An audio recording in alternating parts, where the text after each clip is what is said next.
Hey, y'all, we're waiting on at least having one more person, so we're gonna give it another minute, and if not, we'll go ahead and start with the Cedars. Just give it another minute or so on. Would Michelle count if I get in touch with her? See, no, she's not a voting person. How many do you need? One. Who's missing? We can all text one. Missing Caroline, I know is missing Jared Bellman, Mark Pavo, Joe Dinan, Matthew Hickman. All right, there's. Oh, okay. Oh, two more are coming. We also got Aaron. All right. Never mind more.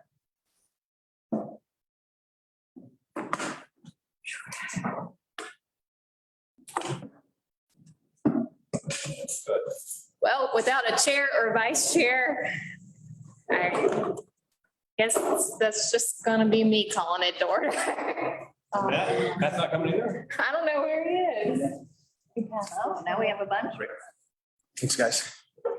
Yeah, I just got an email. Hang on. Oh, can't find the link for the meeting. Hang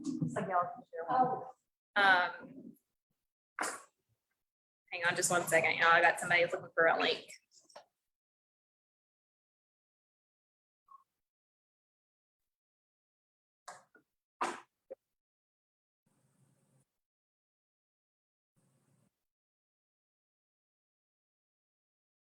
All right, so John Ryan's gonna be joining. He was asking for the link. So here in the room, we've got Chris, Joe, Bill Wilmot, who is our newest member of the Downtown Advisory Board as of last week. And we have another new member, but I haven't been able to reach out to him yet or hear back from him. Jared, Carol, Patsy, Jerry, Walt, Debbie, and then many guests. And then online, we also, we don't have any voting members online at this time. I think John Ryan will be joining us shortly.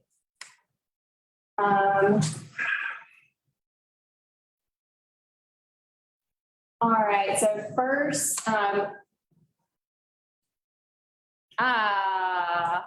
our vice chair is here. Hi, everybody. Sorry. I might have. Oh, here you go, Brum. I have never seen so many people in a meeting. Try. Although you, big thing right there. Actually, this is the most people in a meeting I've ever Have it seen. right here. You All know, right.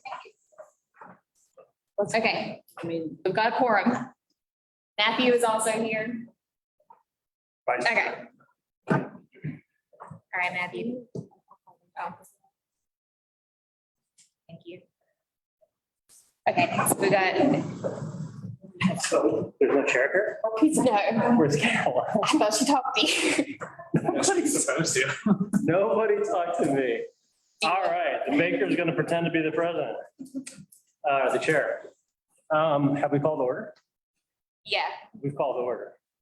Okay, public comment. Is there anyone this time would like to speak? It is open for public comment. Nobody? Okay. We'll move on. If you guys want to take a look at the agenda from last month's meeting, any comments on that? today's agenda. Today's agenda. Oh, today's agenda. All right. Let's look at the agenda for today. Let's do approve agenda. Second. There we go. Done. All right. hang on, Minutes. we gotta. Sorry. All right, Walt. Approval of the agenda. Voting? Yeah, we're gonna vote. Oh, yes. We gotta do a roll call vote. Oh, wait, no, we don't have to do a roll call vote because no one's online. Okay, never mind. All in favor. Okay, no. All in favor, sorry. Say all in favor? Yeah, Okay, all in favor? Aye. Guys have it. great. All right. Oh, you didn't ask if anyone was opposed. Okay, anybody opposed? I'm a baker every day. Okay, you know, Very excellent baker. all right, so we just approved, I'll just like do this remedial, we just approved the agenda, that's great. So now we're looking at the minutes from last month's meeting, from June's meeting. If anybody wants to take a look at the minutes and make any recommendations or any comments about the minutes, otherwise I entertain a motion to approve the minutes from last month's meeting. Motion to approve. Thank you. Need a second? Second it. Thank you. So we do the all song? Yeah. Okay. Say all in favor. All in favor? Yes. Is there anybody not in favor? Opposed? Anybody opposed? Fantastic. We just approved our minutes from June's meeting. And Mark Pavo just joined, so for any future votes, we'll have to do a roll call, but we're good right now. Everybody's names. Thanks, Mark. Yeah, I'll do it. I can help with that. Sorry, guys. All right. Okay. New business. So it's exciting. We got the presentation, developers of the Cedars project.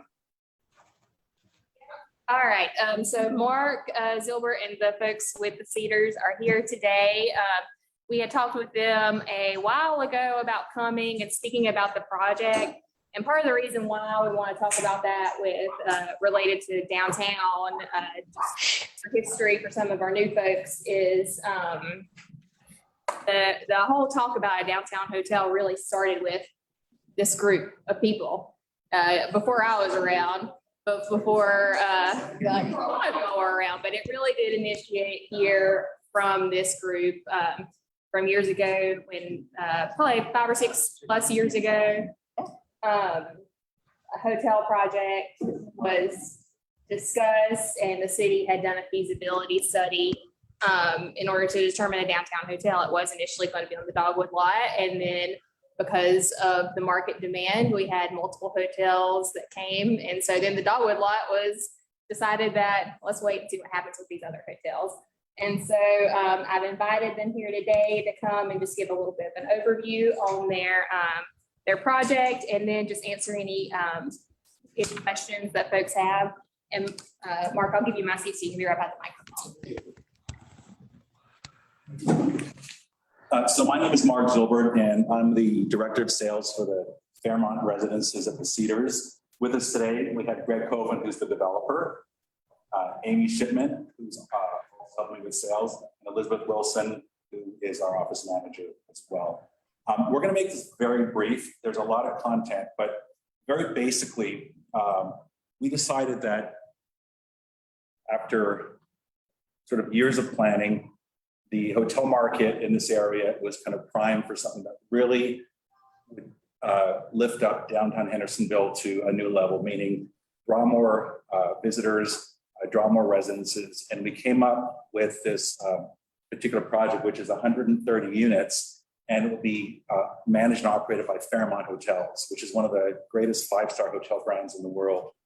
And I'm about to wow you with some technology right now, but this is our project right here. You can see the existing Cedars building, which is down in front. This will be completely gut renovated. This becomes the new atrium lobby for the entire residential resort. But we have 2 towers, roughly 65 units each, everything from studios, 1, 2, 3 bedrooms. And what this is, so these are privately owned residences, but it's a hotel in the sense that Fairmont manages it. And when people purchase a condo apartment here, if they're not using it, it will be rented out through the Fairmont program. So if you go to fairmont.com and you're looking for hotels, this will appear. But the nice thing is, when a lot of families come to visit the area, we'll have as large as 3-bedroom apartments that they can be rented, which is really great. And of course, this sits 2 blocks of Main Street, and we're really excited. We have really just started sales, but we've sold about 30 units out of about 130, just mentioning it to people. We have a lot of locals that are buying apartments here. We have folks out of town as well. But it really is a sensational project. And I want to ask Greg to talk a little bit about sort of the history of how this sort of came together, and then any brief questions about what we're doing, how it's going to operate. And we want to keep this very quick. We do have a website, which is the cedarsresidences.com. Did I get that right? And you can actually get on there and get on our mailing list and we can start setting information. But it really is spectacular. It's a really nice product. And as far as cost, you know, the apartment started at $400,000, which is great because, you know, it's a 5-star fully finished apartment. When you purchase an apartment, you just move in your furniture. If you're going to rent through the Fairmont program, there will be a program that will furnish it for you as well. So it's pretty much turnkey in that respect. But the location, there's not a downtown area in all of West North Carolina that has such an amazing product. And we really think this is going to uplift sort of the tourism that comes into down in Hendersonville, as well as a lot of what's happening on 7th Avenue West with some of the area around the train depot. So there's a lot of great excitement coming to this area, and we're glad to be a part of it. And our brochures, everything is being printed. So we were going to bring some things today, but we have PDFs that we can certainly distribute. I can actually give you a link to some of the additional renderings. And then, you know, and then just to give you an idea, so the amenities that we have here, then I'll turn it over to Greg. So I don't have a pointer, but the top left area, the bottom left area is the main entry to the existing Cedars, where we'll have, we're looking at different dining and beverage options, but there'll be a lobby bar, there'll be a reception area. And then as you go in behind, you have a full service spa, you have a fitness center, there's a back kitchen, and then over in the other tower, and by the way, we've named our towers Pisgah and DuPont. We're going to name them all after kind of local regions, but we'll have ballrooms and meeting rooms on the right-hand side as well. And there'll be some commercial opportunities down on the ground level as well. So, you know, it's all very preliminary in terms of what goes where, but the idea is that we want the Cedars to become a center of attraction for people that are visiting, but also there's great interest of people that want to live here. We have some full-timers that will live here as well, but it's really well suited for people that will live seasonally. And there's always going to be you know, an opportunity for someone who's coming to town to stay for, you know, a day or a week. So we're very excited about that. But, for those of you on the Zoom, it's not as smooth as it is with the transmission. But you know, so any specific questions that Greg can answer about kind of what we're doing and time frame and construction? Yeah. Might be better Grace and right over close to him. Okay. So, Alex. so as you know, when the pandemic hit, it really messed up the whole hotel business. And there was all kinds of hotels because a hotel had to close during the lockdown. I'm sorry, since some people don't know who's talking, you might want to. Okay, I'm Greg Coven. I am Tom Shipman's son-in-law, Amy's brother-in-law. I am a developer. I live in Miami, but I've been coming up here 17 years. I'm up here about a week every month. And I specialize in building hotels and condo projects. So I built two dozen different hotels, and I built a bunch of big condo projects around Miami. So we started out planning a hotel, and the pandemic hit. And hotel financing is basically the whole hotel financing world has collapsed. You still can't get a loan. So I got with Fairmont Hotels, which is one of the world's greatest hotel brands. The Plaza in New York is a Fairmont, the Savoy in London, the original Fairmont is in San Francisco.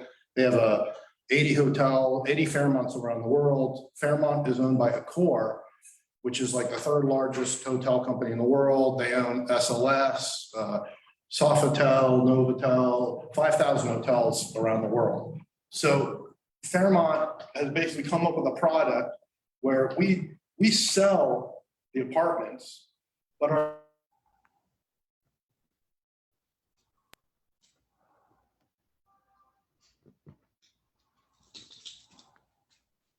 four bedroom and 3 bedrooms have a room that breaks off and is a freestanding hotel room. So in essence, you will come here when it's built, and when it's finished in late 2024 or 2025, someone will come there, stay in a room, and say, "Oh, I stayed up." They don't know someone owns their room. They think they stayed in a regular hotel. They'll be in a hotel, a Fairmont hotel room. They'll check in like it's a hotel. They have room service, you know, spa, fitness center, and they'll leave and say, "Oh, I spent the night in the Fairmont hotel." So it reads like a hotel. It is a hotel project. But what happens is we sell the units to people, and then when they're not using it, they give it back to Fairmont. And Fairmont operates it like you're gonna be, like right now, you'll see our sales effort. We're selling apartments and it seems residential. When we're done, there really won't be any more talk of apartments and residences. It'll seem just like a hotel.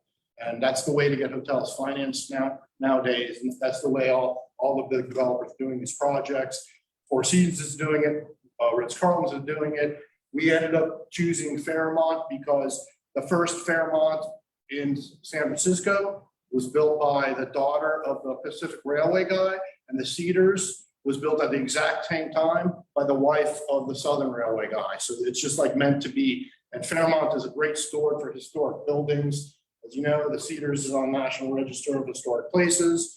So we have in one building, basically owners will pull into parking and go up to their unit, but all guests will valet park at the front of the Cedars. Fairmont's famous for the doorman wearing the vest with the white gloves. So it'll be a classic hotel entrance, and the lobby, the whole place is going to be the Cedars. Then they come through to, and the units are in the buildings. The ground floor of the building that's on the corner of Church and 7th, that whole ground floor is basically a conference center to replace the Chariot. We've got multiple ballrooms, meeting rooms, boardrooms, and the way it's set up, people from downtown can kind of enter through this. You know, we're doing a public plaza with art on the corner of Church and 7th there. So people from downtown can kind of enter, go to conferences or events there, conventions. Fairmont is got a really big group business for small businesses conferences. They do a huge wedding business because, you know, the Cedars was really a wedding venue for like the last 50 years. Part of our mission is to put a whole bunch of foot traffic onto Main Street. It's perfect for some business to have their corporate meeting there in our ballrooms and event spaces, take a break, let the people walk out onto Main Street. We're selling it that Main Street is an amenity. It really is. You know, the people can come here and walk right out and go shopping up and down Main Street. I have a unit in the Skyline building that I live in when I'm here. I'm here about a week, a month. So part of our mission is to really put a whole bunch of people walking up and down Main Street. You know, people come to Hendersonville to do a lot of the outdoor activities, but part of it is going to be shopping and strolling on Main Street. And 7th, don't forget. At 7th, and I met Phil the other day. What's happening over there on 7th is amazing. That's going to be like another walking district. I know some of the guys that are buying stuff up there, and they're very sophisticated guys. They're turning down the guy that owns the building where the art gallery is. He says he gets calls every day from tattoo parlors and pawn shops and tells them no. They're curating really nice retail there, like really good stuff, like art galleries, breweries, restaurants. That's what they want there. And I think that's going to be an amazing, to me, like another walking district. And it's almost like right there at the top of Main Street. So I think that's great. Our schedule is, we got our initial approvals at the hearing, and after a couple of years of meetings and hearings, we got our initial approvals at the hearing, the city council in February 2021. I see Lou Holloway's on here right now. I'm in the process of resubmitting everything to Lou Holloway to get our final site plan approval. And then we start working on our building permits with the county. This guy's my contractor right here. He built our sales center, him and Mike Merrill. So we're hoping really that the rest of this year to start site work, demolishing the Chariot. We have to do a lot of asbestos removal. You're going to see fencing going up in the next couple of months, fencing and a lot of asbestos removal before we can start demolishing all the little buildings. And then we're going to start working inside the Cedars. And hopefully at the beginning of next year, we're finished with the county with our permits, enough to start coming up with the 2 buildings. And we're hoping to be finished late 2024, early 2025. Once I finish building it, then and the people close on their units, Fairmont takes over. They manage everything: the food and beverage, the meeting spaces, and a rental program. And like I said, it's 130 unit, but with the lockouts and everything, because there's 48 of the rooms break off like a free, so it's like a 170 room hotel, so they can handle group business. And just don't get scared if you hear us talking about condos and residences. It's really just a way to get it built nowadays. Me and the Shipman family sell all the units, and then we retain the historic cedars and all the meeting spaces and the food and beverage and the front desk. And then basically run the rental program for people. So that's pretty much our timing. It's been a long time coming, but we're very close to starting. Like I said, I think I need 40 units sold to start, and we sold 30 right now. We're kind of giving locals first look, and because we raise prices constantly. So we're getting a lot of local buyers now before all the big brokers from Miami, New York, and Charlotte start moving in. Also, if anyone's interested, our sales office is right They're down gonna read the letter at this meeting, the lady. The old Remax the office. Remax office, next to the Charleston Inn. Next Charleston Inn. And, Chris and Mike Merrill gutted it out. It's a beautiful sales center. So if you ever want to come by there, you have questions, we can sit and give you a private presentation. We have a scale model of the thing there. And once we start construction, I'll organize a tour of the construction site with you all. But that's the plan. Anybody have any questions? What's gonna be the capacity? We have one ballroom that is like a giant 500 or 600 person ballroom. Then we have another like 100-person junior ballroom, kind of conference room. And then we have a series of these boardrooms and like a function area. So we could get anything from, Cedars, most of the weddings were outdoors on that west lawn. So that west lawn is going to continue to be an event lawn. The Shipmans did most of the weddings on that gazebo there, and then the west lawn. Fair, my apiary. Yeah, so Fairmont Sustainability Initiative is beekeeping. All Fairmonts in the world have beekeeping. The Fairmont San Francisco, they have a beekeeping thing on the roof, so they're going to do a whole apiary.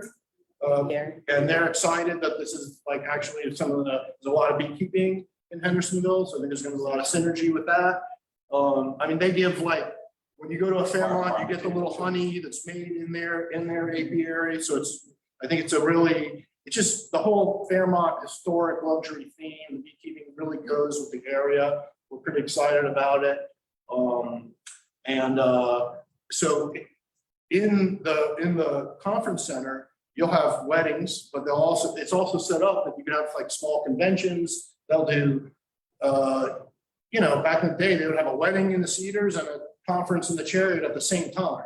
So that's one of the reasons Fairmont wanted it, because we feel that it's going to be a great place for groups to come, business groups to come, have small conventions, small meetings. We're going to try to get back all the different community groups and trade groups that used to meet at the Chariot or the Cedars. We're building some, boardrooms and meeting rooms for that. There's literally, I don't know if you can click the amenities thing.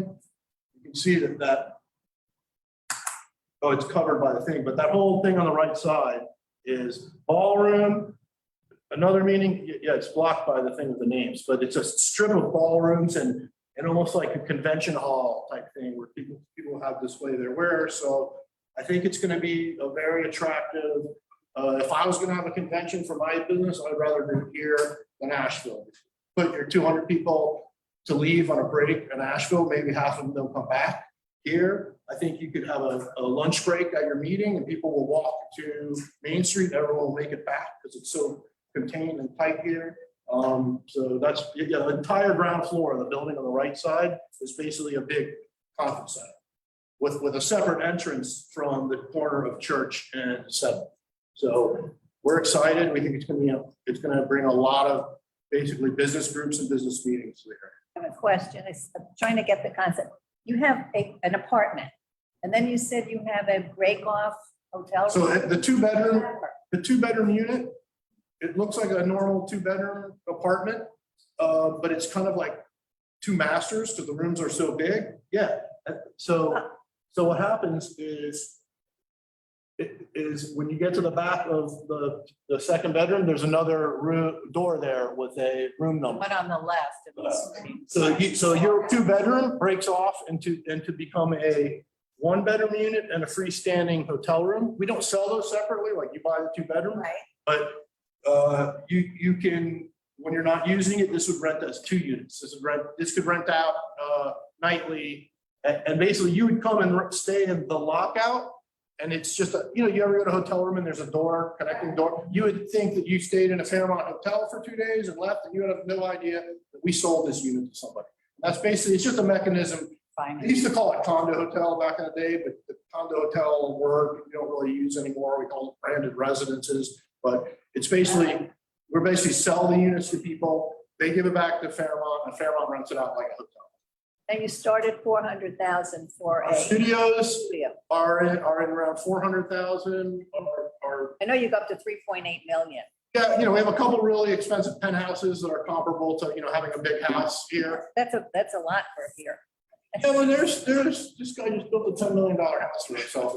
So there's, Most of what we have is under $1 million, and so they range, this example here, to give you an idea of the quality, so the master baths will have copper tub fireplaces. That's gorgeous. These are full kitchens, full eat-in. They really are extendable apartments, washer and dryer in every unit. So this is what the apartment would look at or the lockout would look like? This would be the apartment with the kitchen. Yep. Yeah, the kitchen area. Have them furnish it. So, Might not have those chairs. if you- to be in the rental program, you gotta have their Fairmont furniture, so they can rent it as a Fairmont hotel, yeah. That's but beautiful. just to give you an idea, when Greg builds real estate, he does the very, very best, and the nice thing about this is not out of reach. Like I said, we're selling studios in the 400,000, one bedrooms will be in the 500,000 to 600,000. And for the families that are buying them, their idea is that they can now have a 1 or 2 or 3 bedroom apartment in Hendersonville. And then if they're not using it, it brings some revenue back. It's a model that works well. But the other thing is, it's really hard to find really, really nice high-end luxury apartments. There's nothing in Asheville that even comes close to this. And remember, this is full service concierge front desk. If you're arriving to your apartment from out of town, they will stock your fridge for you. They'll keep packages for you. So it's all the services that we're used to.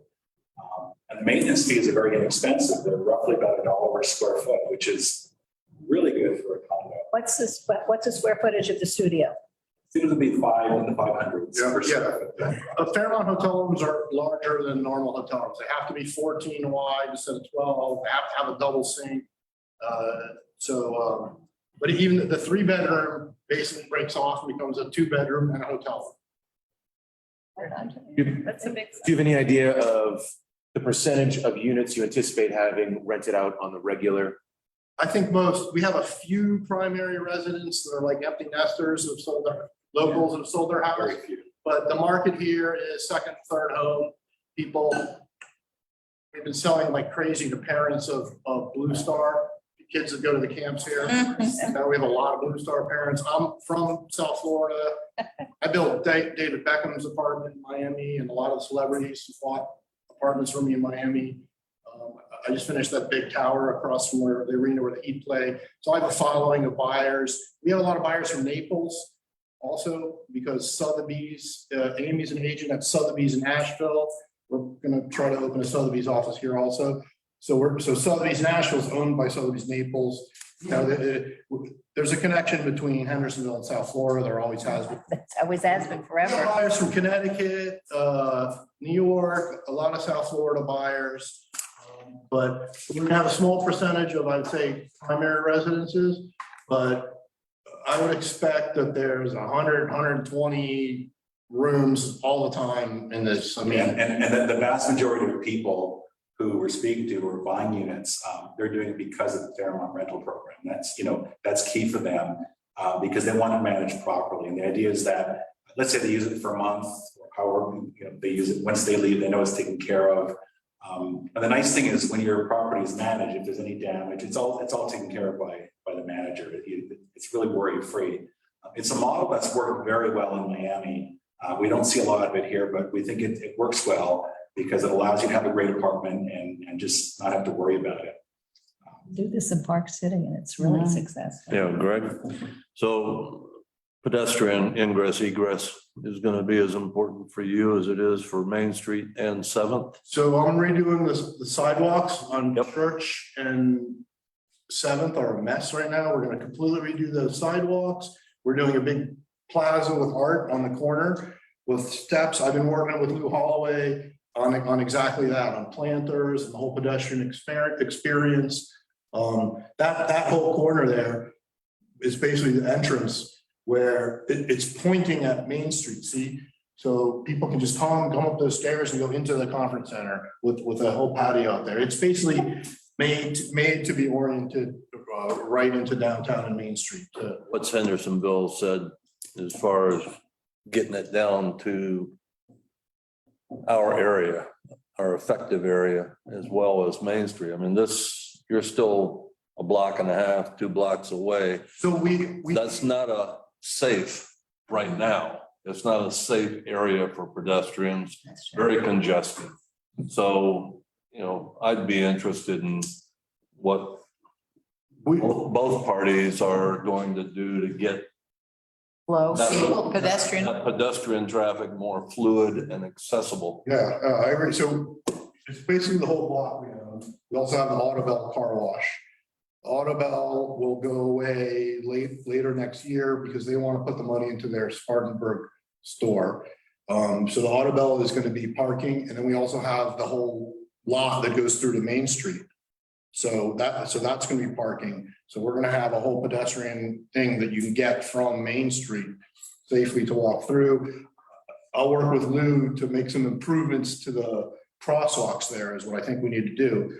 Like I said, we're pitching it that Main Street is an amenity. I know all my guests there are going to want to walk out and go to Main Street. I mean, I love walking up and down Main Street. It's a, like I said, people come here to go hiking or whitewater rafting, horseback riding, or play golf, but it's great that it's also right there on Main Street. That's a huge amenity that you don't have to even leave. You can walk out and go dining or shopping or whatever. So yeah, I'll work with the city to make it so it's a nice walk for sure to get over there.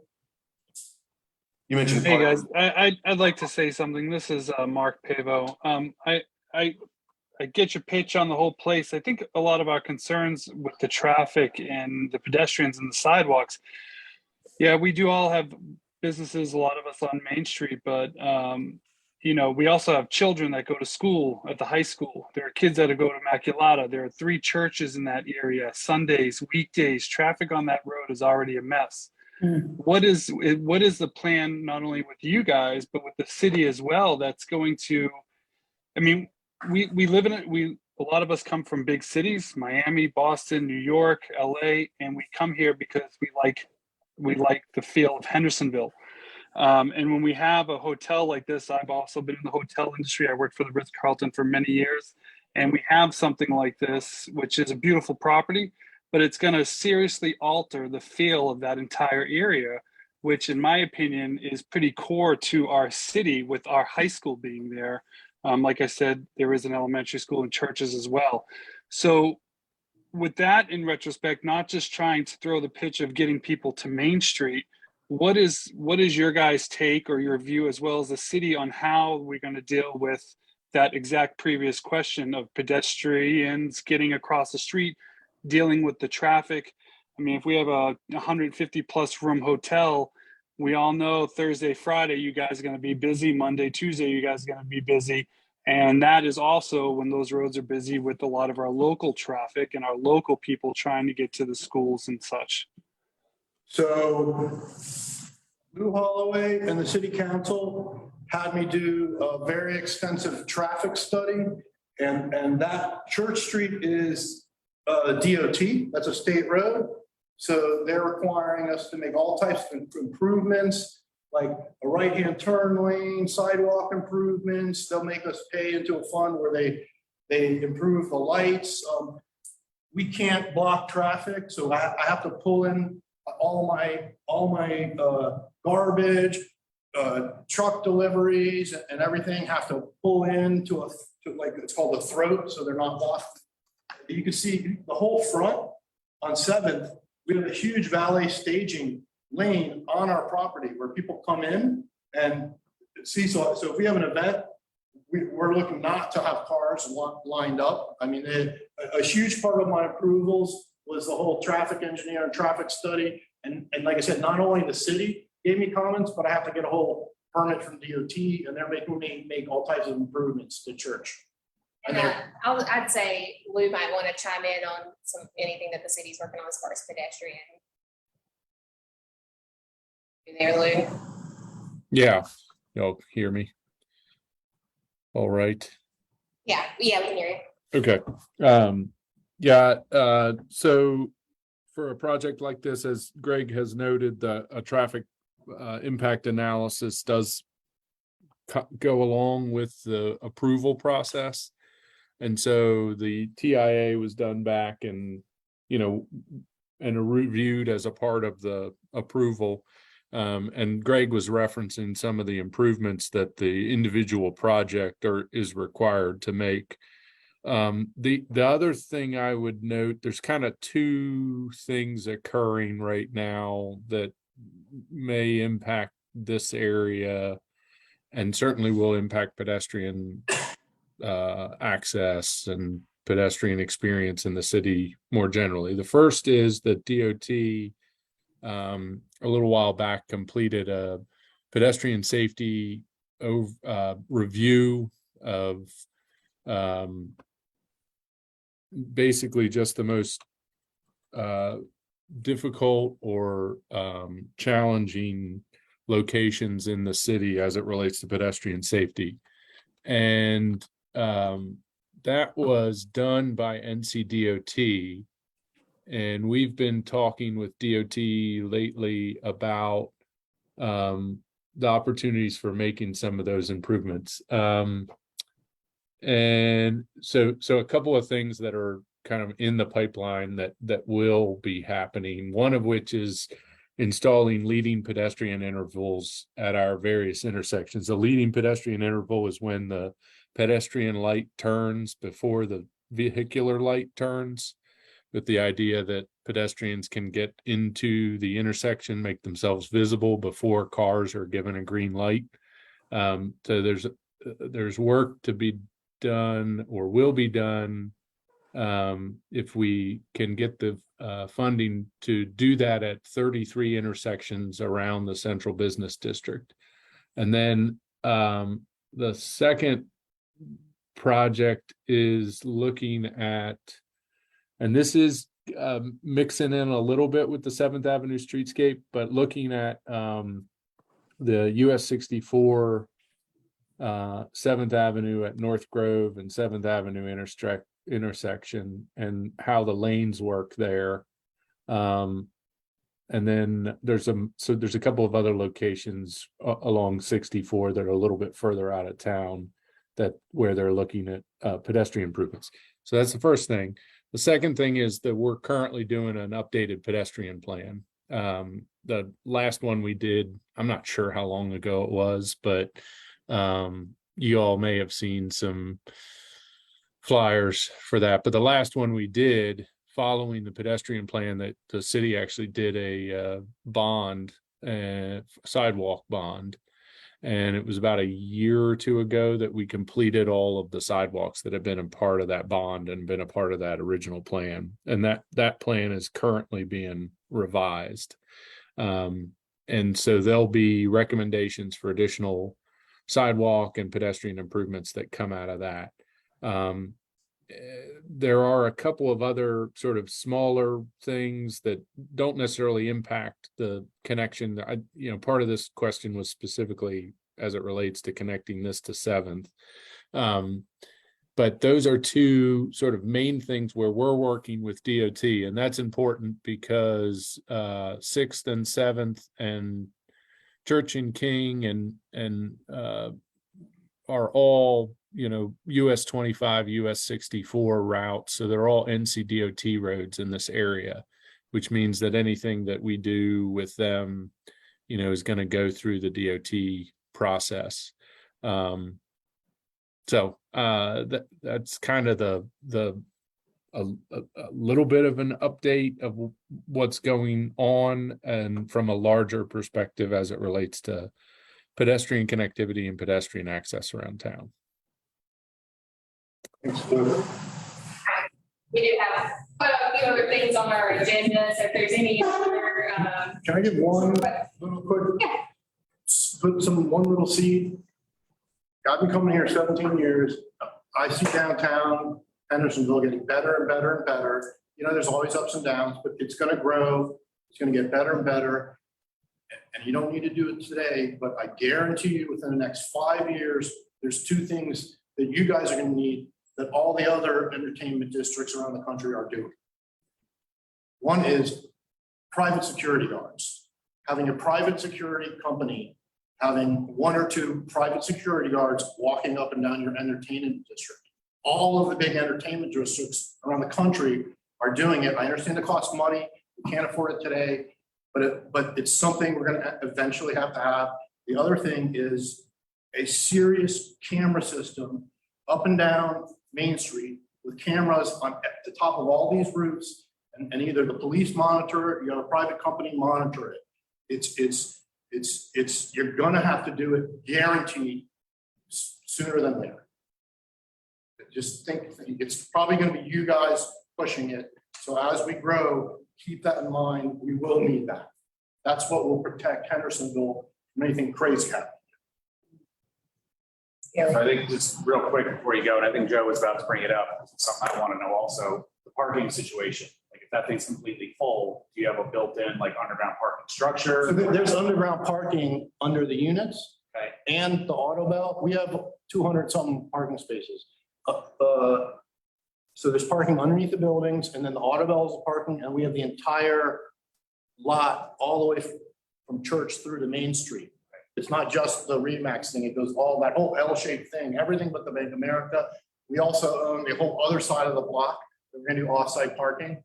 So we have tons. That would cover if you are completely full, completely staffed. You would. What we do is if we have a really big event, then we lease another off-site space. Well, not including events like the conference room, but I mean, like every room is taken, your entire staff fully loaded, you have complete parking. Yeah, that's structure for that. It was all over me on that. Okay. Yeah, he's waiting for my updated parking drawing. Okay. He's waiting for it. yeah, there's some requirements as far as zoning, things like that. Yeah, absolutely, absolutely. All right, well, thank y'all. Well, thank you, everybody. It's very nice to meet everybody. Okay. Anybody who's on the phone, if it's private, we're always available. All right. Well, thank you very much for that. Chris will answer any other questions. You know who to ask. Thank you, guys. Thank you. Thank you. Thank you. It's my. Yeah, I know. Is it your dad? All right, okay. All right, moving ahead, looks like we've got some revisions to previous meeting minutes that Jamie's prepared in our packet here. Yeah, this is just something simple. I went back and I was looking at our past meetings, and it's very hard to keep up with votes at these meetings, just so y'all are aware. And so I neglected to include our non-voting folks like Debbie that we have here. So I just asked if we could vote to, and then I went back and realized that I didn't have our public there. So this is just administratively, if y'all don't mind approving these updated. So You're we- supposed to have non-voting, members like Michelle, for instance, or who's not? Like our council liaison, Debbie, and Anthony McMinn is a non-voting member. So I just wanted to have it on our agendas or on our previous minutes that it's been updated. So we're looking for a roll call to approve the revisions. Yeah, if we can just have a motion on that. Looking at it. Is that Jerry? All right, Jerry's made a motion. How do we know that's who was there? I went back and rewatched the meetings. Videos. Saturday And night. it's not always gonna be totally accurate, but as best as I can. Yeah, that's what I was asking. I'm like, I would have never remembered. Yeah, I went back and checked them. All right, so Jerry has a motion. What was it? Jerry made a motion.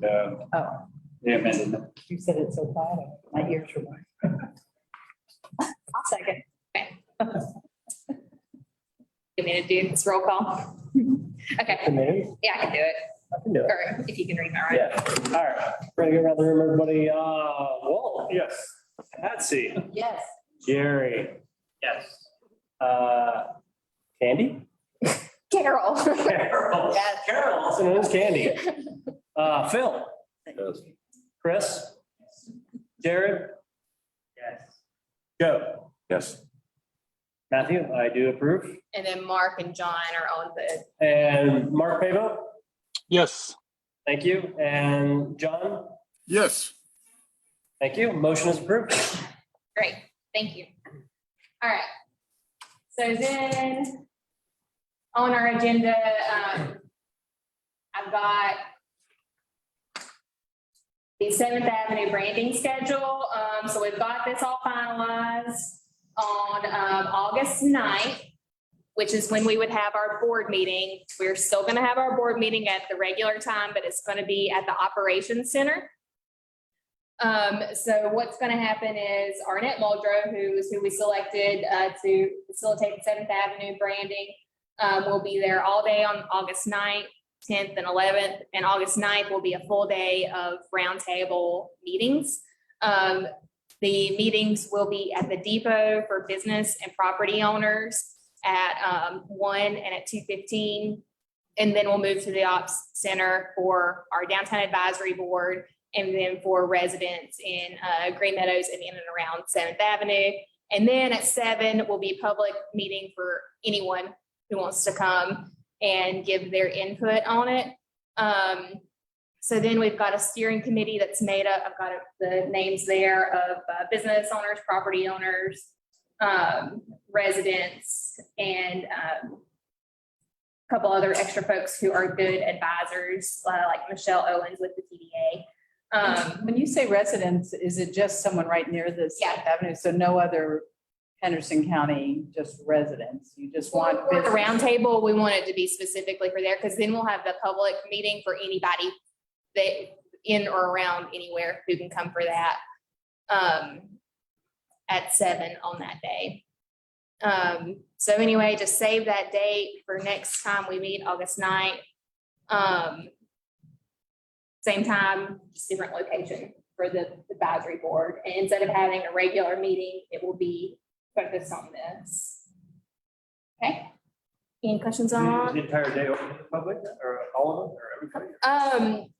I mean, Not at we- launch. we At would launch. Yeah. like to keep it focused on the stakeholders who are there. I don't know if they have to be advertised as public meetings or not, but we would only have the people who are in those stakeholder groups to attend. And because of space for the business and property owner John tables, because those will be at the depot, I'm asking for them to try to RSVP to me on that. Only the 4 PM shot is for all of us, or Unless we have people who are, like, we've got property owners and business owners that are in the district that can come be a part of that too. I still am kind of surprised. I understand certainly why business owners, people living right next door. But this is a huge thing for Hendersonville. So, And that's, don't you want community? Are you just figuring? but that's what that 7 o'clock public meeting is. that's the public. That's public, everyone, everyone comes. But they won't know what's come out of all the, whatever your round table is. Because this will be for people to give feedback, so you really want the stakeholders to be able to have a conversation on that. And understand. And so then it'll be public for everyone, Henderson County, even beyond, if they want to come for that public meeting at the end of the day. And that's done, in the evening, so that way the most people can go to it. But we just want to focus, like, we want to have these smaller groups in order to be able to hear from those individual stakeholder groups. So this is a meeting with the group doing the branding, right? Yeah. So that's the thing, is that each group is going to be able to go to the group that the organization is doing the branding and say, What you want on the street, because they. not necessarily what you want, what are you doing? Ask the questions of that. Right. Yeah, this is for them to get a lay of the land and figure out what. The organization doing the branding is probably going to answer the same question 10 times that day, Mhm. just to different groups. Yeah. What's a technical review committee? So they, basically, the consultants gave me this, which is their guide of what we need to do for all of it. And so they have our steering committee, which is, they said, 8 to 12 people who are like the core group. And then the technical committee, which is, they said, sometimes it's the director, me, other times it's 2 or 3 key people. And so that's where whenever they're wanting to give 1 or 2 pieces of feedback to people, they can do that with quicker answers, because it's not like we can get answers from 12 people whenever it's just a little bit of checking in. And so that would be Caroline and Matthew as their chair and our vice chair. And then I asked if Lindsay Simpson could be on that, since she is a graphic designer. So the technical review could be kind of looked at as more like tweaking. Yeah. Yeah. Mhm. And then the steering committee will meet, they said multiple times, either virtually or in person, to do some of those bigger reviews on it.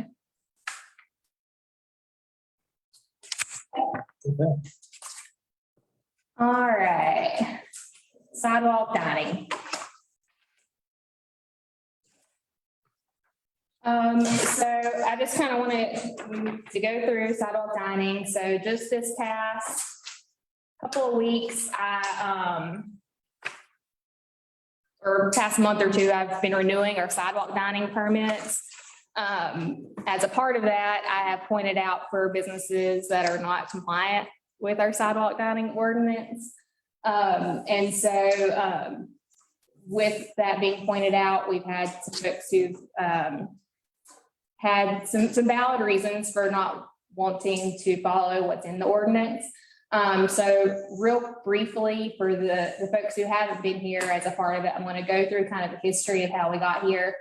I'm going to go through the areas where there's been questions, and then we'll have some time at the end to discuss on if we want to adapt anything. I did get an email because whenever I handed out the permits, I also sent letters to all the businesses, the restaurants, letting them know that we're going to be discussing it today, if they wanted to get feedback. And so then I got,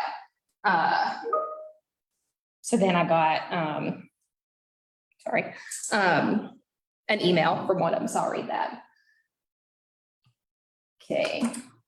All right, so in 2002, our sidewalk dining on Main Street was implemented. And then in 2016, the staff and advisory committee, which many of y'all were a part of,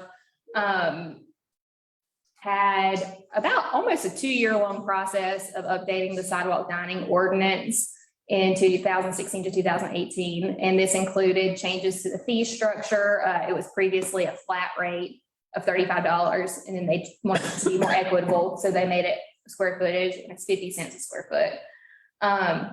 It also included maintenance requirements and appearance standards. They had public meetings with downtown restaurant owners and many board and committee meetings about it.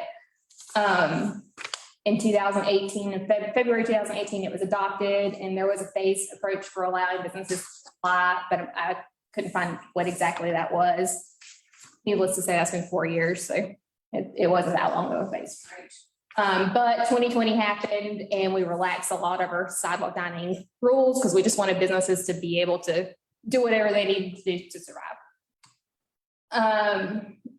I've already been talking with the city attorney on a couple of things, and I've talked about this with y'all before, wanting to change where it says restaurants to food and beverage. Just so that way there's no question on breweries, or even if like the wine shop wanted to have an outside. And then additionally, the discussion about the parklets and streeteries, and that's still the attorney's office. Okay, I'm not going to go through all of the requirements because I sent that in the agenda. All of this you sent, I don't think it's in this. It's on. Oh, oops. None of it's in. That was the wrong attachment that I included there. So you might have to tell us what. Okay, so we'll go through. I'm sorry, that was my bad. Okay, so the basically this first one just says that the sidewalk cafe has to be associated with a restaurant. It can't just be an individual cafe. It has to be incidental to the restaurant, no more than 50% of what the interior seating capacity is. The ones that are highlighted are the ones where people have questions about or concerns. The placement of tables and chairs, as shown in the drawing, it basically has to be what's in the site plan. There has to be a clear pedestrian passage of 5 feet. Pedestrian passage can't be used for display of merchandise, signage, unless otherwise allowed.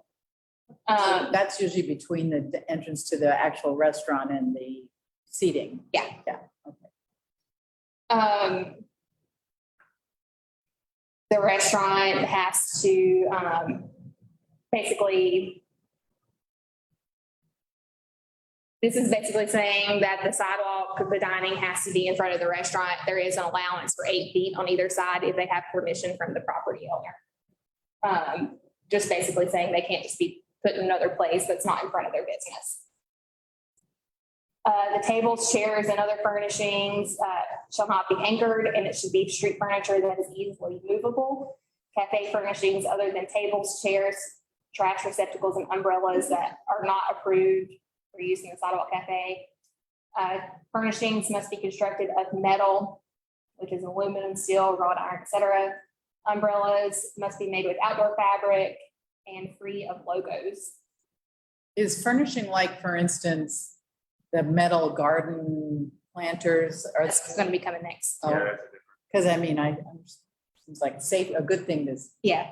make it safe for people.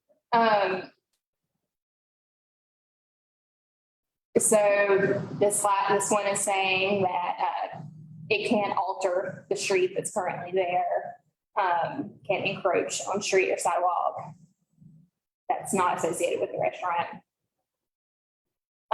Each cafe must provide adequate trash receptacles for its patrons within the perimeter of the barricades. At the end of each day and during operating hours, the operator shall remove all trash and debris of any sort from the area within the barricade and between it and the curb. The operator should also remove any debris. So this is just basic cleanup of it. Tables, chairs, and other furnishings that stay on the sidewalk shall be secured in a manner that allows clear access from the street exceeding half of the frontage. So more or less, if furniture is left there, it should be condensed in. This is about the barricades, that they have to be a minimum height of 3 feet, maximum height of 4 foot 2 inches. They have to be detectable by the visually impaired. Stanchions or posts cannot be a tripping hazard. If a stanchion or other vertical elements is attached to a base, that base must be flat and must measure no more than 1 inch above the sidewalk surface. Stanchions or posts must be constructed of metal, wood. Wood must be painted or stained, or commercial grade planters. Commercial planters used as vertical support posts may not exceed 3 feet in height, and vegetation within the planter and may not exceed 6 feet from ground level. Sidewalk cafe railings must be steel chain coated with black plastic, heavy duty black plastic chain, heavy duty black rope, or black velour rope. This is also about cleanliness. There's a lot of highlights. Yeah. This is about cleanliness.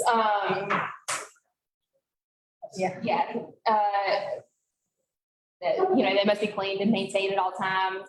Damage or deteriorating furnishings. That will pick up on all the microphones, so if you don't mind, just quiet on that. Plants must be alive and healthy. Okay. All of that being said, so the big discussion really is furniture, ropes that are used for the barricades, and umbrellas. Those are the 3 main things that are not compliant in some of the sidewalk dining that we have. Some things like a clear pedestrian path and cleanliness, that's something that I don't believe is necessarily something that should be up for discussion, because those are things that are ADA compliance as far as sidewalk access and cleanliness is just for the importance of everything. But what was discussed particularly and brought to my attention is about street furniture. With that, unless, you know.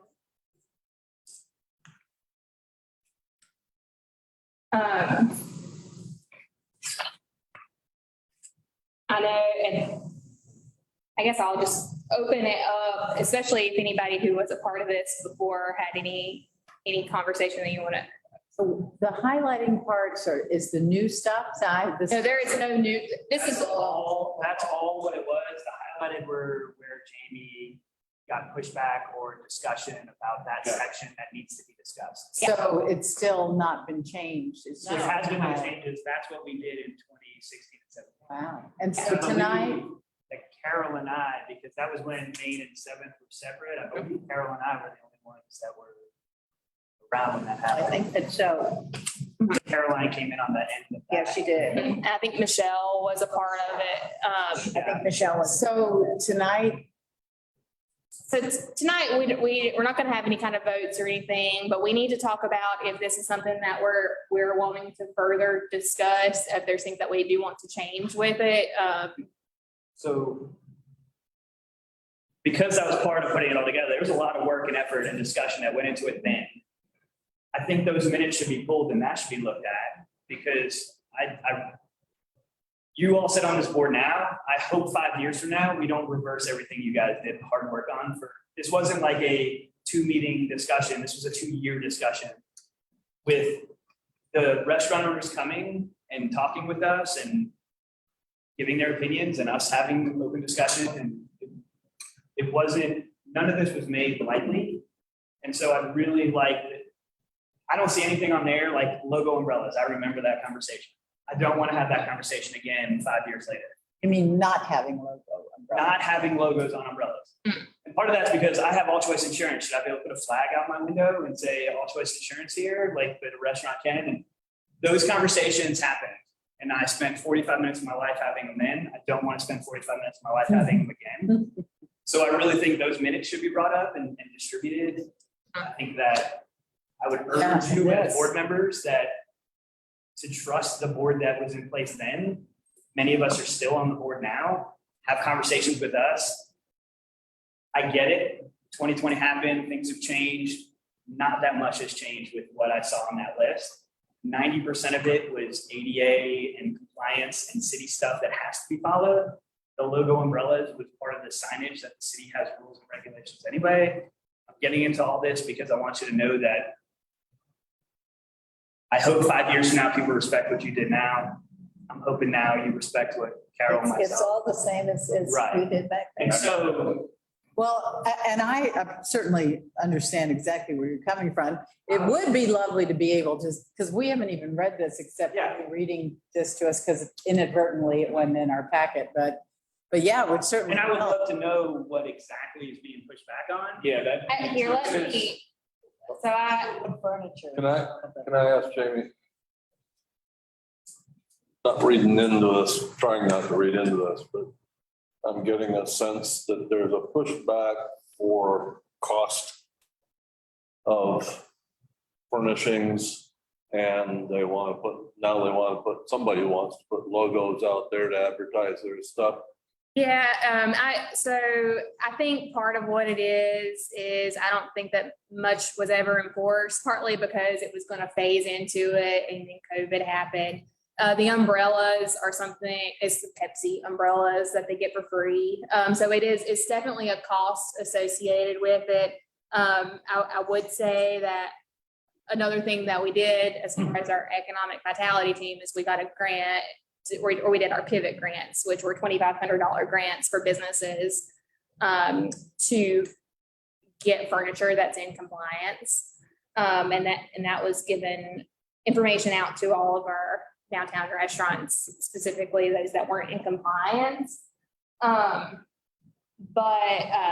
if y'all are interested, I can read. I've got some specific concerns that like I said, I'd sent it out to all of the businesses, the restaurants, who have sidewalk dining, and invited them to come today. I had gotten one email, which is from, the owners of the dugout, and they were, who, wanted to speak about that. They're not compliant at all. And they weren't in 2017. No. Yeah, and so if you'd Can like, may I say something, Jamie? who is that? It's Mark. Yeah. I completely agree with what Jared just said. Being a business owner that has outdoor dining, it's too bad you guys didn't see it, but the packet that Jamie handed out was pretty complete, and it went pretty much through everything. A lot of the stuff that's on there, I agree with. I don't think we should have logos on umbrellas, a whole bunch of that stuff. The only thing that I would ask that we would consider is the type of material for the outdoor seating. I was a recipient of one of the grants for the outdoor seating. I ordered my outdoor seating last May. It was said to be in July, and now they're saying it's going to be in October. And my current outdoor seating is falling apart, and I cannot find replacement metal seating anywhere. It would be nice to be able to get some like high quality, high density plastic to replace it that looks nice. But that's just my personal experience. I would suggest that you kind of trust in what Jared said. Being a business owner with a cafe and outdoor seating, a lot of the stuff on that list is pretty solid. I wouldn't suggest changing much or anything at it at all. But I think we should kind of reach out to some of these business owners that have outdoor seating and that are not in compliance and figure out why. Because right now I've lost half my outdoor chairs. They're all broken. I can't find replacements, and I haven't replaced them because I got to get metal. So I think that may be something that we may want to have individual conversations with. I don't know if we have anyone that kind of enforces that. But the overall ruling on it is it's solid. If there's no enforcement, if a business hasn't complied yet? Well, there were conversations in 2018 with the people that weren't compliant to start. And a lot of it was, like Mark said, individual conversations where it's, hey, we'll try to get this ordered. Then 2020 hit, we stopped having those conversations, rightfully so. Mm-hmm. But I think, to Mark's point, I think we hold everyone compliant. And if they have a logo umbrella and say, I can't get other umbrellas, then, okay, hey, we'll give you 3 months and we'll come back. I think that's okay. Like Mark, I don't think Mark should go seatless because he can't get metal seats. I think he should be able to say, I want to comply. I can't get it. I can't get it. comply. I know when I can. Here's what I've done to comply. Here's the order form. I'm sure Mark could show us an order form, but to have butts and seats in July, I need to buy some plastic to get me through, I think. And then I would rather approve those. And I would be fine with Jamie just saying, we'll give you 3 months. We're not going to hold you accountable to what you need to do. And I think that if we do that, the conversation could also include like what type of seats you're getting. Like, are you buying plastic folding chairs, or are you buying like a dining set from, Home Depot or Lowe's that is an actual something that people would put in their backyard? I think there's certain level that we have to keep in mind, but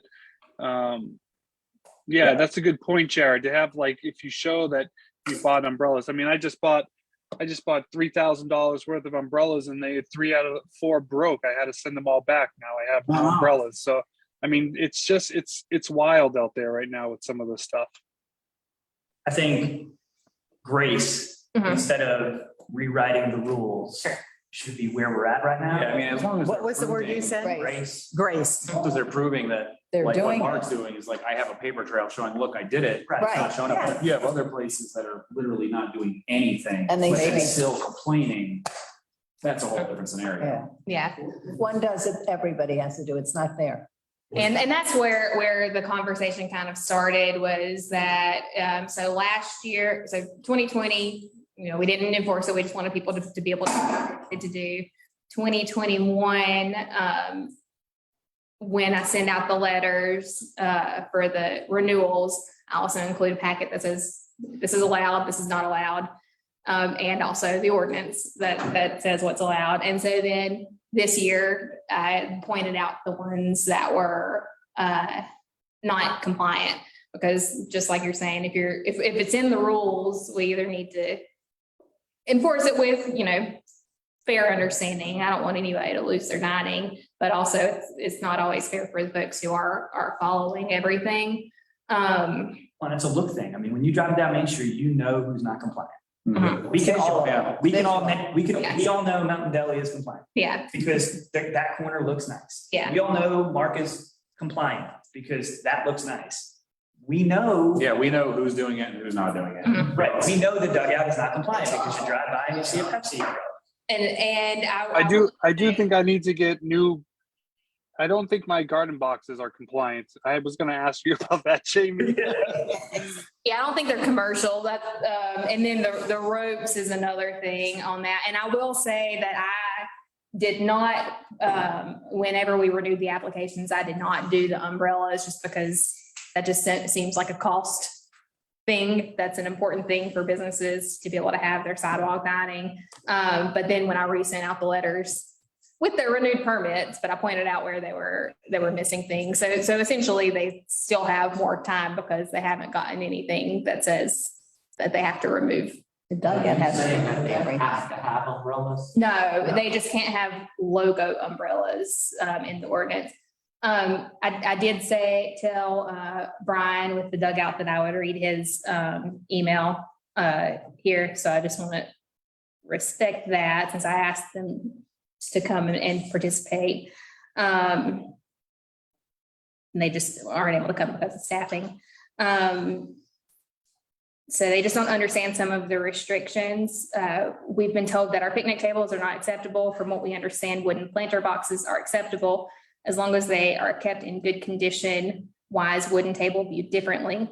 Our tables were built by a local contractor and provided work to our community. We don't feel that going to a box store and buying metal tables would provide the same benefit to our community.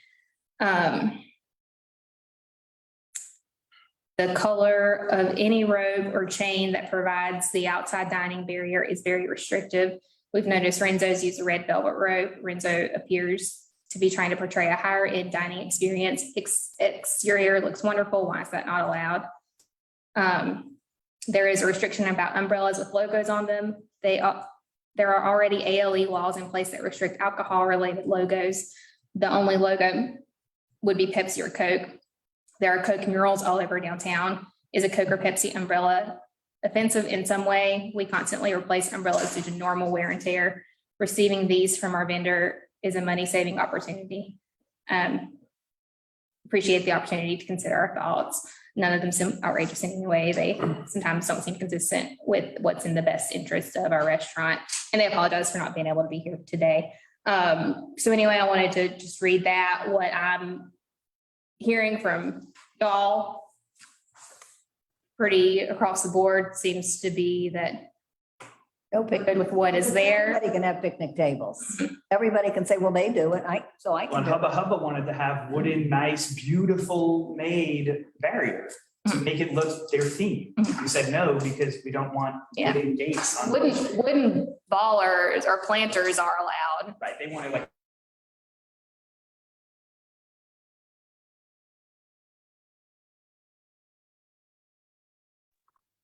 I think you guys froze. John, do you hear me? Involved with this, but I was indirectly involved in this. A lot of work went into Right here. reading there, a lot. I had also a lot of the other towns. So we were looking at other towns and what they were doing as models for what our requirements are going to be. And the idea is that we're promoting a general aesthetic for Main Street. So it's not pops of color here and logos here. There's a visual, there's an optic that promotes, continuity and quality, and it's not distracting.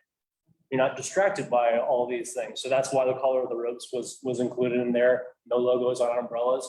So, I think unless anybody else has a different opinion, I don't think there needs to be any changes to the existing guidelines. Maybe like you were talking about having a grace, we're not enforcing right now, and then at least working with property owners, business owners one-on-one and saying, hey, yeah, you guys, we get it. You're looking for metal furniture. It's not available right now. We gotta get some seats out there for you. You know, and having a grace period. But as far as changing anything that's on the books right now, I don't see anything that I would necessarily change. I just read it, that's all. Yeah, You mentioned that some of these places got hit grant or something, $2,500. Was that for kind of like, here, get your stuff up to speed? That was what it was sent out. That I targeted And I specifically. absolutely, in my opinion, think that those folks that aren't up to speed, if they got that, need to get up to speed with no grace period. or if they didn't apply, then it's too, I mean, they had the opportunity and didn't take care of it. I don't think cost should, But if they I hate to didn't say apply, it, but that's one thing, but if you gave them the money to do a specific Oh. thing and they didn't do it. Is there some like? No, we didn't review any of that with the grants. We just reviewed what it would do. Like Mark got one. There are any more of those grants left? No, but that's something if we would like to consider it, as we're revising our facade grant program, we could consider having some incentives, or I guess not even incentive, or some support there if we wanted to look at doing that. I would like to say that the Lou and Jamie and the city was more than kind to, at least in my opinion, to business owners with outdoor seating on Main Street during the entire COVID situation and after. They put out multiple opportunities for grants to be submitted for thousands and thousands of dollars. And there were some people that didn't take opportunity to procure that, and they were not able to take advantage of it. And those that people are active in a part of Main Street, they did. And I think that having to relook at all the work that has been done in the past, and I'm not saying that, you know, certain companies, you run your business how you want, but if we have rules that need to be followed for a reason, like Matt was saying, for aesthetics reasons, cohesiveness throughout our Main Street and 7th Ave, I mean, everyone knows that. When they get their packet with their permit, they know that. And if the opportunity was there to help financially from the city, and some people took advantage of it and some people didn't. I think the point that Matt made as well is poignant, that we need to keep in mind that we do have sort of a look and an image that people come to Hendersonville for, and it's important for us to retain that. I mean, we had actually talked about, I think Greenville is a good example of this. They have, if you're on Main Street, you have to use certain barricades. They're all like this, like a certain system that you have to use. And we talked about that. We're like, well, that doesn't make sense. Maybe we could have something where we have parameters where there is still that continuity without. So that's really, I mean, if the concerns here are really logos on umbrellas and wood furniture, then, you know, I mean, we've talked about them, but. I think there comes to a point where every business owner that has this space needs to understand that it's not their right to have that sidewalk space. It's their privilege that the city allows that. And so there is a little give and take there where if the city and this council has decided black ropes, and you just do black ropes. And it's very affordable, 50 cents a square foot a year. So the maximum is about $400, $500. So, Yeah, okay, well, I think, I don't want to hear that they can't afford. And umbrellas aren't that expensive. all right, well, I think I've got my, Dollars and cents you're getting back from seeing something. They're $50. That was a year. all right, well, I've got my direction on that, so that's good.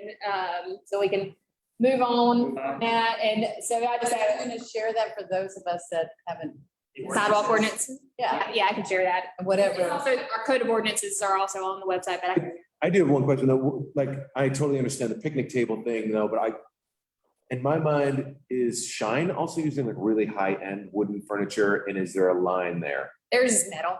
It is metal. It is metal. Yeah, Okay. their posts on the outside are wood, but wood is allowed on the posts. Okay. One other thing, it said, didn't you say it had to be removable or Yeah. easily? Oh, what is easily removable? Pick them up. It's like, just pick it up and move it. Apple Festival or the Yeah. There are a lot of products out there that are pretty nice that you can get that you might have to have two people move it rather than. Yeah, and that's how some of the barricades, I would imagine, they probably have to have two people move some of those. I think it's just mostly not attached to the ground and not too heavy to where they can't move it, like in case of ice and things like that. And Yeah, like when they're gonna come out and do like power washing on the sidewalks, it has to be able to, it's moved quick enough or easy enough so that the town can come around and clean up. and for the folks who clean in the mornings, the public works that clean in the mornings, they need to be able to get in and around them too. Okay. Jamie, can I ask that you also, when you send out the paperwork that was not attached, that maybe we can find those minutes that Jared was talking about?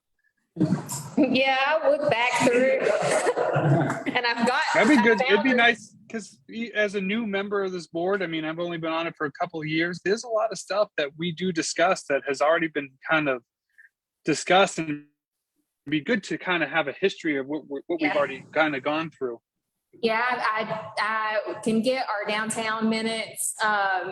They're not super detailed, but I do also have city council minutes because I went back and looked through all of that when I was getting the history of that. So I'll send out the city council minutes and the ordinance.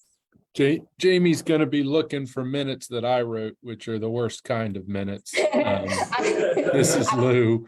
I found them, but I didn't.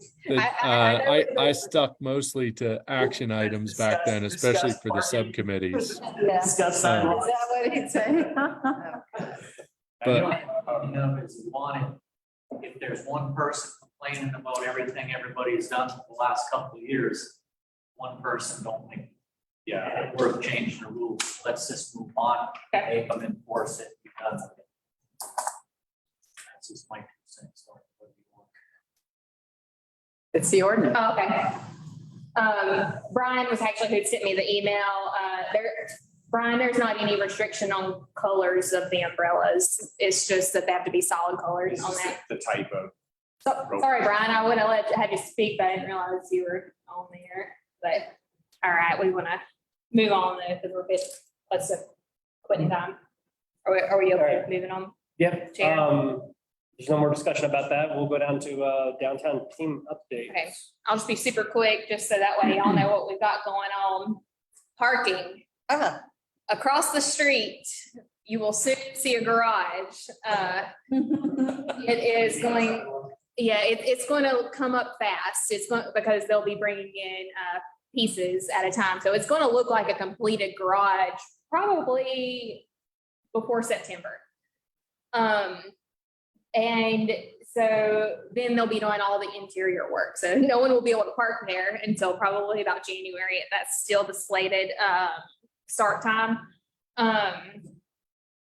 Internally, our staff, including downtown, public works, finance, police, parking, everybody, we're gonna have a overview meeting of all of the things that are kind of up in the air as far as decisions to be made on where permitted spaces are, enforcement details, things like that. And then we're gonna start a big push on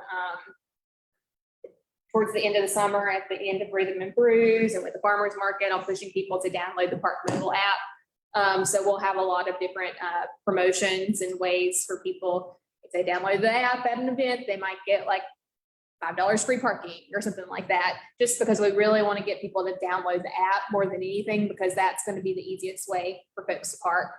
So there'll be more information on parking coming out. We just had the bid, or the RFP is currently out for the meter technology, or the meters or the kiosks. And we had a pre-bid conference with those vendors last week. And so we walked through and showed where the spaces will be for them. Excuse me. They'll basically be roughly about 3 per block in specific locations where we've got them laid out. Trying to start with fewer, and then if we see locations where some needed to be added later, we'd rather start with fewer and add more than start with too many, because they're not inexpensive. Any questions on parking? So, and a lot more local businesses that don't use their parking lot are doing the Park Mobile app too, like one of the There's some private lots. CFW or something, I can't Yeah. remember, and that market that's only open on Tuesday. Thursday. Yeah, which is great. Like I, for years, before I was here, even trying to get people or the curb market to be able to allow parking. So them actually opening up their gates to allow parking on other times of lane lengths Took them years. after a long time. So it's kind of, the market's creating itself. And we've been talking with some of those private lot managers about, they've been asking us what our rates are going to be because they want to be comparable. And no matter what, I always tell them, like, if you're going to do an app, please do Park Mobile because it'll be super confusing. I want them to do a little tutorial, first time you use it, like I was in Chapel Hill, but the cool thing is private parking lots were allowing it to be used. I mean, it just showed there was parking everywhere. Yeah. People- And we're kind of laying out our marketing plan for kind of the debut of it and what we're planning to do. We might even ask a few of y'all if you want to be volunteer ambassadors for the day to be out with the launch of the parking meters to help people throughout the street and be a friendly face while you may or may not be getting yelled at. Who knows? But some of these elderly people have a Yeah. really hard time. They're used to putting coins and Talking going like about this. Yeah, and the kiosk. This is. It is a above and little, beyond their yeah. pay grade. Yeah. I don't know, I saw a 70 or 80-year-old woman today out of Dogwood telling a 40-year-old how to do it. I was like, you are an amazing woman. She's like showing some of my age. Yes. And the kiosks will accept coin and cash and card. Oh, that's good. That was something that our parking consultants wanted us not to have. So we probably need to have that as far as with our population. So maybe towards the end of the year, we might even have a downtown advisory board tutorial so y'all can then go out and spread the word of how to use Park Mobile and how to use the kiosks. Anything else on parking? Yeah. Cool. Special event policy and fees. So we talked about this a couple months ago. And that is something that we're going to implement for January. So I presented to y'all February, March about proposing a change from going from vendor fees to a street closure fee. And so we're working out the details on that to where that would be something that's in place. So would vendors then be free? Would vending then be free? Yeah, basically for events that have a vendor fee, we took their costs and tried to figure out a street closure fee that's more or less comparable to what they're already paying in vendor fees. So then that way events that don't have vendors but use the same amount of street closure would have, right now they don't pay anything. And so it's to make it more comparable for that. So for events that already have vendors, it's not going to be that big of a difference. But for other events, it'll be not a huge difference, but it'll be more than zero. It'll be something. Yeah. But I'll bring that back to y'all probably in September. Have to make people think of whether they want to shut the road down or not. Yeah, and that's really, because it's a lot of work and a lot of costs that comes with that. So it'll have something to do with that. And for smaller street closures, it'll be less, obviously, than bigger street closures. All right, anything else on events? More to that later. And then the last thing is office space. Just wanted to give y'all a heads up that we're probably going to be moving to City Hall around November. When? Around November. Yeah. So we've been, as y'all probably know, we had been meeting and working with the Ring of Fire marketing company that was working with the city. And we're working on a possible lease agreement for this space, which would then offset our budget by a pretty substantial amount every month or year. Because I think it's about $40,000 in debt service comes out of our Main Street budget to pay for this building. So then a lot of that will be offset in our budget. And then we'll move to City Hall, and then eventually Lou's department planning folks will also move to City Hall. So we'll all be on one floor, which will be great. So that way if people are coming in for a permit, they can also tell them if they're downtown to come talk to me and have a lot of good communication. Out so you can move in there. So the police department already moved out. And so then finance will move down there. There'll be a lot of renovations involved, but basement. Who's gonna pay for this building? Dark hole. Who we lease it out to, lease will pay for it. You're gonna lease it out? The marketing group that they've been. Yeah. Okay. Yeah, so we're working out an agreement with the marketing firm to pay for a lease, but also to offer some services as in kind to kind of back out from the lease. So And that lease money will be earmarked to pay for the debt service? I believe so. I don't know how exactly that all works as far as how the budget works, but I think so. Or it might just offset to open up our budget more. I'm not sure exactly how that works. Gonna get to keep your fancy refrigerator? Yeah, it'll stay here. We're not gonna move that. Which actually made me think, why is it that the commissioners are not allowing the bathrooms on the south side of town to be used? I mean, we pay I don't know what, taxes but in the old courthouse, they're no longer allowing the public to use it. And I know that was anticipated as having this, wasn't it? This would be the north side public bathrooms, those would be the south side. I think you can still go. You just have to ask for a key because I think they don't let you in the building anymore. because I've called You them. can go in the building because there's a museum. Called them and asked what their hours are, and they gave me their public restroom hours. I'm pretty sure, I'd like to find out again because I'm pretty sure they're not allowing the public. Yeah, the visitor center has a lot of bathrooms, but those, I called them about 2 months ago and asked what their public restroom hours were, and they gave me. The courthouse did? Jamie, we've had people tell us that the old courthouse told them they don't have bathrooms either. Yeah, and that's Our map. I think the county commission, I was told the commissioner said they didn't want the public in there anymore. Need to vote. Yeah, we'll figure that out. That's- Oh, county. Bathrooms, Because if they, They but got bathrooms and more libraries. That's all we talk about. there's lots of bathrooms in there though, and they were very nice. Their At least- hours are published. At least we're not talking about parking. All right, that's all I got. Second. Thank you. I think so. You know, someone has to be number one and then number two business.